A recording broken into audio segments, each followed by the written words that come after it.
new spin. So I am recording and posting this a couple of days early. The new spin begins on the 25th of March. And the reason that I'm bringing this video out a little bit early is because on the 25th, on Tuesday, I am hosting an online event for the new spin.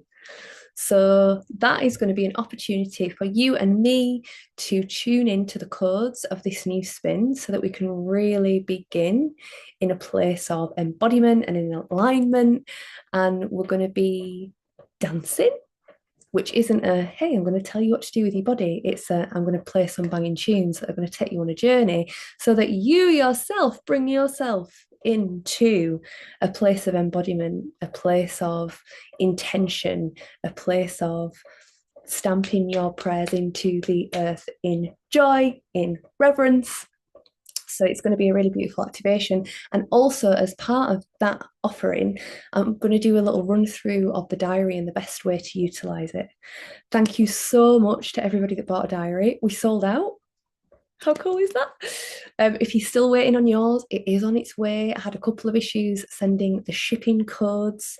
I thought that they'd all been sent, but they hadn't actually worked on my website. So if you are waiting, do let me know that you're waiting and I can check my papers and see that it's sent and then give you the code manually as opposed to having to try and like go through 100 and send them all out to people that have already got theirs. So yeah, don't worry if yours hasn't arrived yet. It's all gravy, baby. So yeah, here we go. Oh, I've just had a pop up on my computer. This always happens. Go away, pop-ups. So, new spin. I'm fresh back from the underworld. No, I'm fresh back from Glastonbury. I was facilitating last weekend and it was absolutely phenomenal. Women of the New Timeline. And then following that, I had a 5-day pilgrimage in Avalon and yeah, really brought some really deep prayers and received such beautiful medicine and just had a very, very special time. So I'm feeling the phoenix. I'm feeling the phoenix. And yeah, it's really cool because I am a red dragon, which is the first sign. And also my birthday is in a few days. So I'm an Aries. So I've got that like double first energy that is the fire alongside a lot of Piscean energy in my chart. But I'm feeling that like that rebirth. And yeah, so let's get into it. Okay, so the 25th. Oh yeah, so the event was that one moment. The event on Tuesday is 7 till 9 p.m. online via Zoom. It's 11 English pounds energy exchange. I'll put the link below to my PayPal, whiz that over, and then I'll whiz you the Zoom link. Remember, if you are tuning in from elsewhere that is not on this land that I'm currently inhabiting, we have gone into British summertime, or we will have done by the time the event is. So make sure that you arrive for the right time so that you're not an hour before or after. I don't know which way it'd work, but you're very welcome. It's going to be next level. So, new spin. Within this modality of time, we journey through a 260-day process. Okay, a human gestation process again and again and again and again. And this human gestation process is split into 13-day Wavespells, 13-day journeys that are guided by a particular archetype.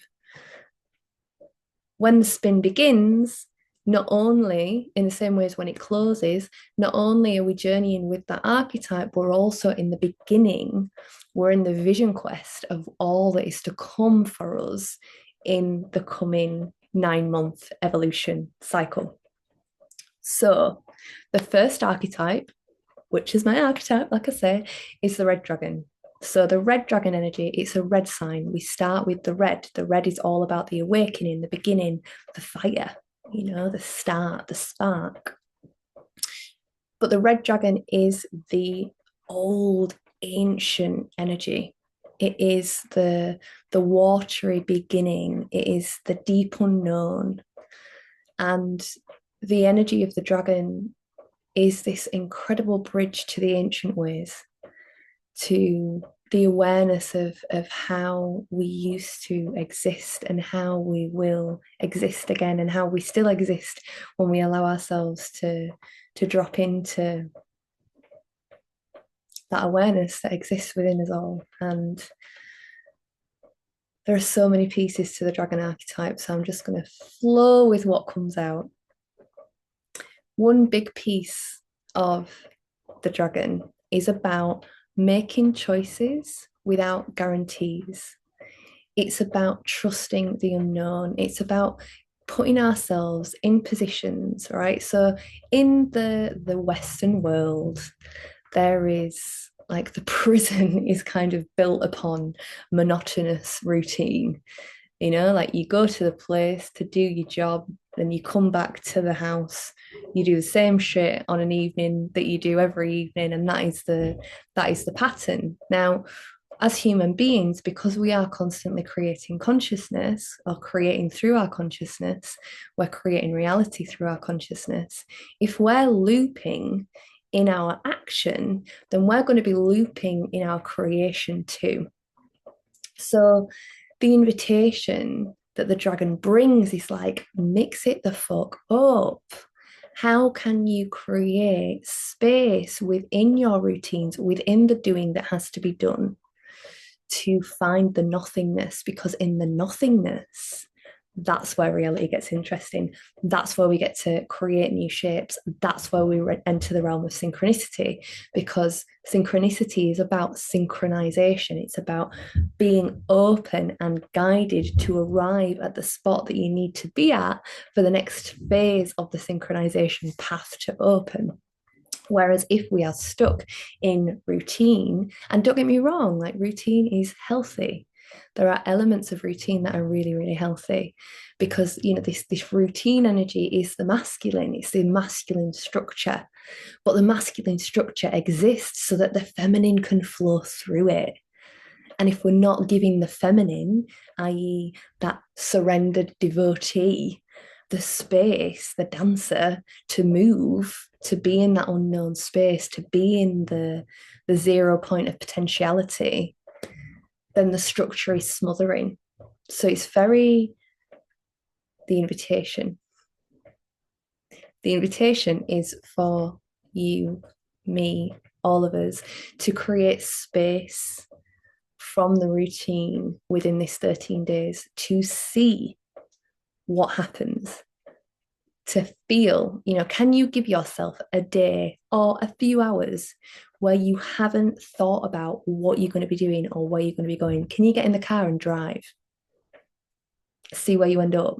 Can you allow, in the same way that, like, whenever you if you use like divination tools, however you are guided to make your choice within that randomness, if you could apply that to your reality. So like, I know for me, a lot of my thing is like my eyes are guided toward things. So like if I'm using cards or whatever, it's like, okay, that's the thing. So like that's my code, really. It's like I see the thing. So if I'm walking and my eyes catch something, okay, I'm going to go over to that thing and I'm going to see what's there. Or I listen to, the voice. I've got the voice. I'm sure many of us have got the voice, whatever the voice is. It's a different voice to the chatty or the analyst or the.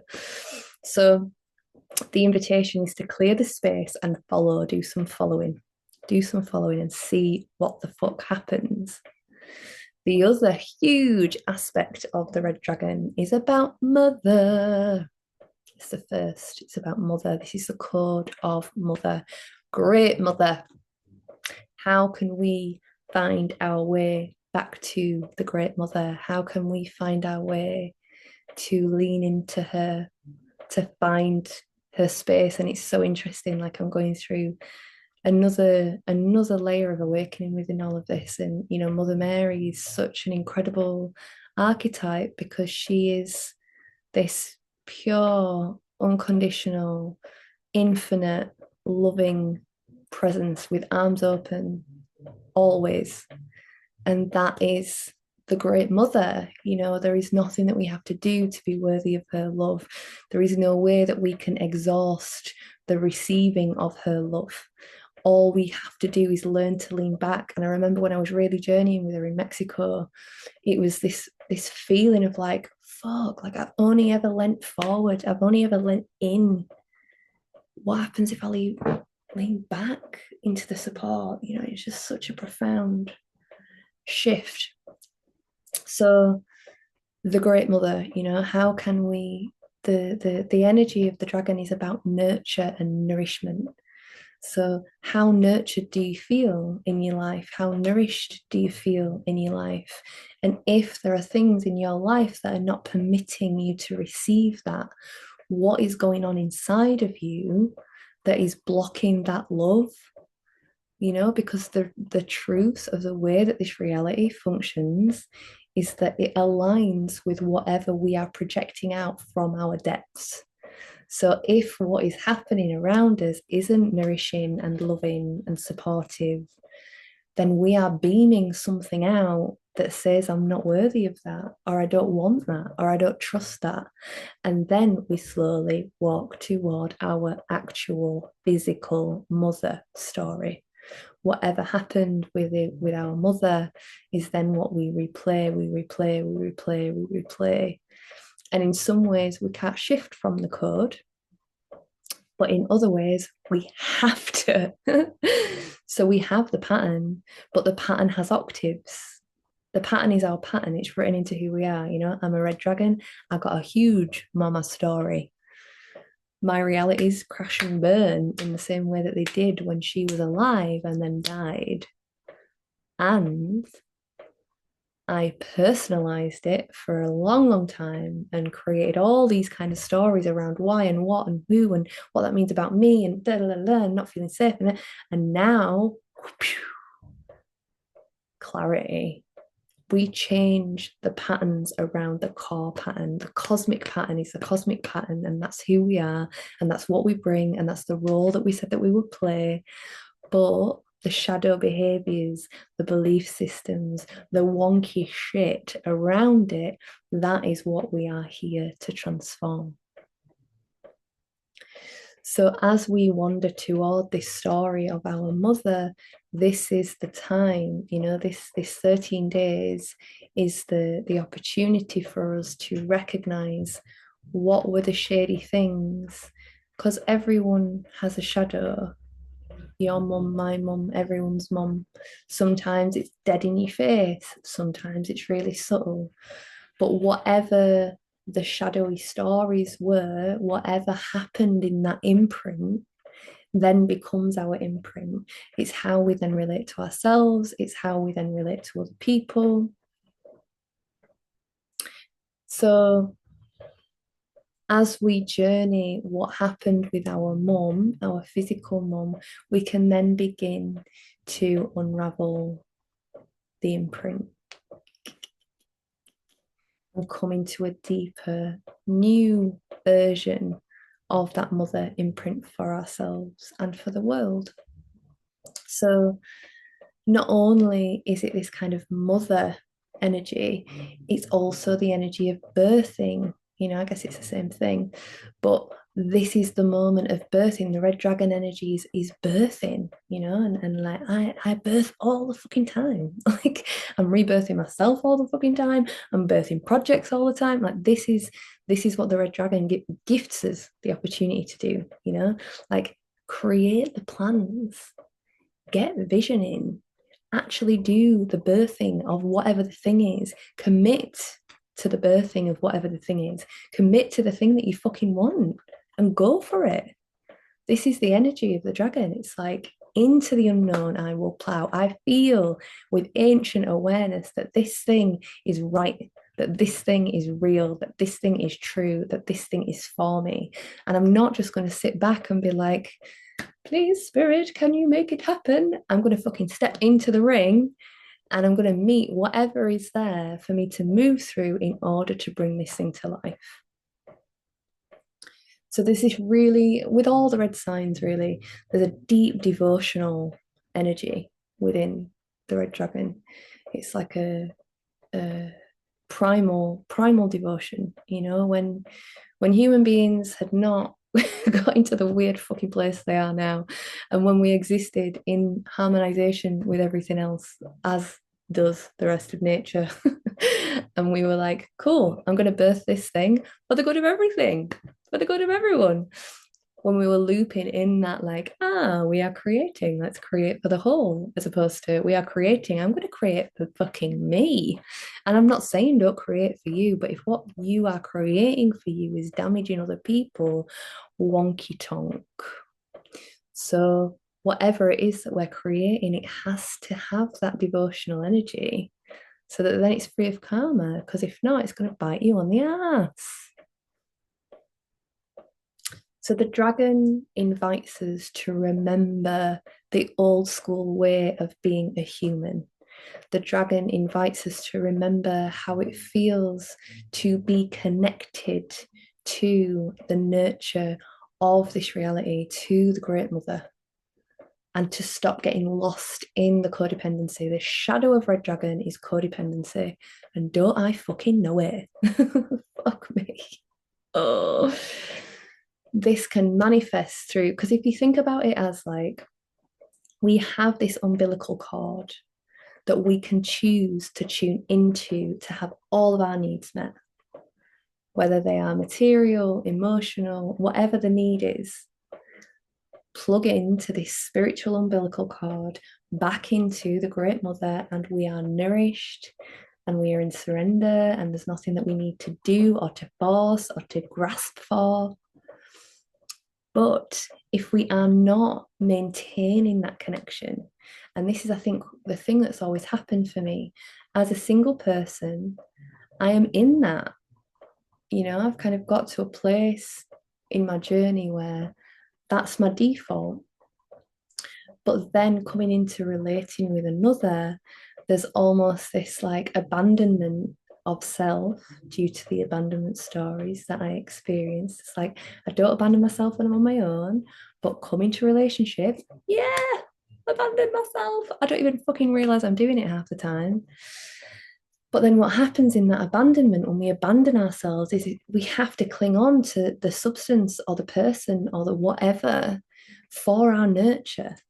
But really, the task is to be able to hold our own connection to all that is, to hold our own connection to this umbilical cord. And the beauty of the magic and the challenge is that it takes our conscious awareness to tune into these things. And this is where the beautiful discipline of the masculine is required for this to totally, to come into alignment and to unfold. If we are not able to nurture that umbilical cord connection to source, through practices or trust or whatever the thing is, I guess it's in a practical way. You've got to do something to keep that alive, particularly when the world gets noisy, particularly when your responsibilities get noisy, particularly when you fall in love, all these things when there's big other energies in your field, you've got to have that masculine, devotional practice, practical energy to keep that nurturing source connected to the right fucking place. So the red dragon invites us to feel into what we're birthing. It invites us to start again, to begin anew. It's the first sign. These are the first days of a new cycle. We've just pressed like refresh. And I know that we get the like 1st of January reboot and it's nice to have a reboot moment. Mine was a fucking shit show this year. But this is why I'm not into the fucking Greg calendar, right? So doing that refresh button when there isn't anything astrological supporting it is destined to fail. But doing that refresh button when we've got an astrological, and the beauty of this modality is that it's inner astrology. Like, this is a cycle of time, which is what all of the astrological energy is about. This is the only astrological clock inside of us, you know? This 9 month cycle is an internal one. Everything else, all of the other astrologies are outside of us. It's fucking magical. It's magical. And obviously it's not outside because there's nothing that's separate and all that shit. But take it for what it is. So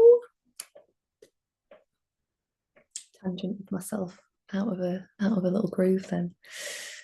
So in terms of us rebooting, this is a moment where we can reboot our patterns, ourselves, all of it. What do you want? What do you want? What do you want for the rest of your fucking life? Really think about it. Really feel into it. You know, like spend this next 13 days, not even just thinking about the next 260 days, the rest of your fucking life. What do you want it to look like? What brings you joy? What do you want more of? What do you want less of? What do you want to stop doing? And then make the commitments and then take the action. Like, make this spin the fucking spin. That's my prayer. My prayer for me, but my prayer for all of us, man. It's like, okay, let's just fucking, whew, let's do it. And like the world stage will get noisier and noisier and noisier on purpose, guys. Come on. Everything is wanting us to not do the inner work. Because once we do the inner work, we're free. We're free, man. Sovereign. It's like, oh, the control games don't work no more. The slavery code has been dissolved inside, so it's dissolved outside. So, 13 days, brand new cycle. What is it that you want? What do you want to birth? Journey some shit about mother. Unravel some of that. Make the commitment to spending as much time as you need to in the next spin or 10 spins to actually healing that shit. Come into a place of the unknown, make a little break in the schedule. Okay, I love my routines. Routines are great. And I'm going to give myself a few hours where I just wander into the unknown and see what happens, see what presents itself. What is it that comes in that lights you up? What is the guidance? What is the magic? And nurture yourself, take care of yourself, particularly, you know, if you're doing loads of inner work, or if you're a mum, or if you're doing big work in the world. Nurture is the key. We really have to get this code. Like, we really have to develop this. Like, if there is output, there must be input, and not in a snatchy input from another person's energy field way, in a I am going to nurture and give to myself way. I had a really beautiful time on the Monday after the retreat where I took myself to this spa all my days, Longleat, bloody, I don't even know what the rest of the title is, Longleat. It's like a Centre Parks thing, and it has this spa, right?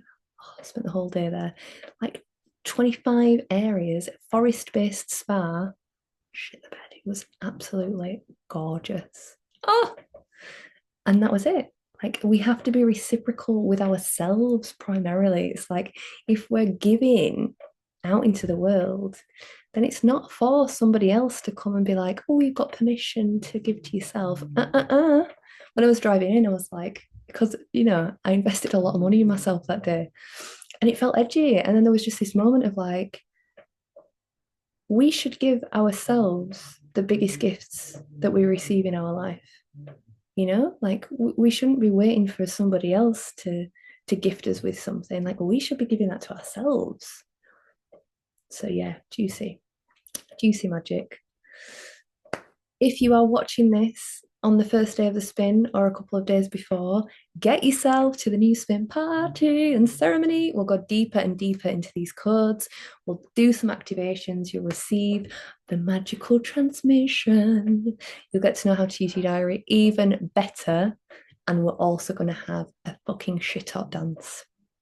Thank you for tuning in to my channel and being part of this incredible thing that I get to share with the world, and just so much gratitude to the Galactic Mind calendar and this incredible father energy that it provides for us, and this map of evolution. It's wild, and I feel so fucking blessed that it became a focal part of my life and that it is a big part of my medicine in this lifetime.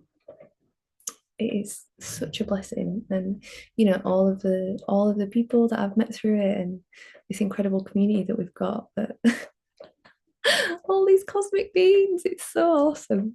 Oh yeah, endless gratitude. All right, darlings, happy new spin. Welcome to another beautiful moment journeying in the human realm. And let's keep it fucking beautiful, you know? If you go into the fear, go off on your own, do some inner processing, pop back out when you've got some sparkly shit to bring. Bring the sparkly shit. Bring the sparkly shit. We're waiting for it. We're waiting for your heart. We're waiting for your heart. Happy new spin, and hopefully I will see you for a little boogie boogie.